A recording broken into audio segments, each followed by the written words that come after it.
Hey guys, welcome into our first ever HogHype. I'm joined by John Nabors of the Locked On Razorbacks podcast. John, before we move on to this week, we got to go back to that Ole Miss game. If anything, it was the ultimate Ole Miss-Arkansas game. Came down to a 2-point conversion. How do you see the team reacting to such just a tough loss? I mean, it was a classic Arkansas-Ole Miss game, and I wouldn't have expected anything different going on in Oxford. Unfortunately for the Razorbacks, though, they didn't end up on the winning side of this one. But the thing is, you saw a lot of good positives. You saw the way that KJ Jefferson played and how he really wanted that game. You're hoping that he can build on that performance heading into Auburn this weekend. If he can play anything like that, it's not going to be entertaining, but Arkansas is going to win big too. And might win big, a few more times this season if that's truly what KJ Jefferson has become. All right, now on to Auburn. And look, if you want to talk about games coming down to game-deciding plays like last week, it's hard to forget what happened at the end of last season. Does that stick in the players' minds? Is that just the fans' thing? How do they deal with this? You're hoping it's just the fans. That's what you're hoping for. But there's no doubt that it's still going to be something that lingers. I mean, we talk about it all the time. We talk about it during the offseason. It was a missed call that made a difference in that game where Arkansas should have won it, but they didn't. But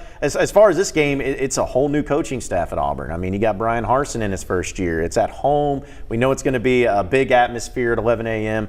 I think that Arkansas is going to put that Ole Miss game behind them, and they're going to just come in and play a really fundamentally sound game. Defensively, they got to get better, but I expect Arkansas to play much better this time around than they did against Auburn last year even.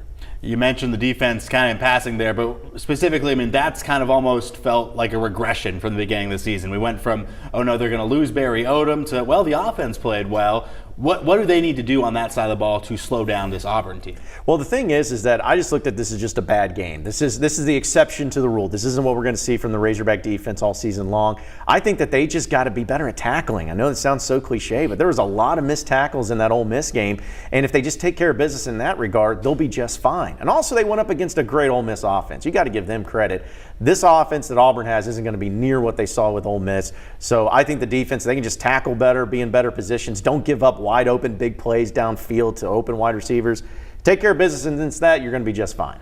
And then finally, almost a month of road games or road games in Dallas. Finally back home for homecoming. Just how big is it to be back in front of the fans, even if it's at 11 a.m.? Oh, it's huge. I mean, Sam Pittman's been hammering that point home all week long. He wants the students. He wants the fans. He understands the energy that they can provide, and especially in an early morning game, get his team out and loud and riled up. That's exactly what they want. So I think that the atmosphere is going to be there. I think that the energy is going to be there early. And if Arkansas can get off to a really good start, that energy is going to keep going throughout the rest of the game, and they'll really help Arkansas hopefully win this game against Auburn.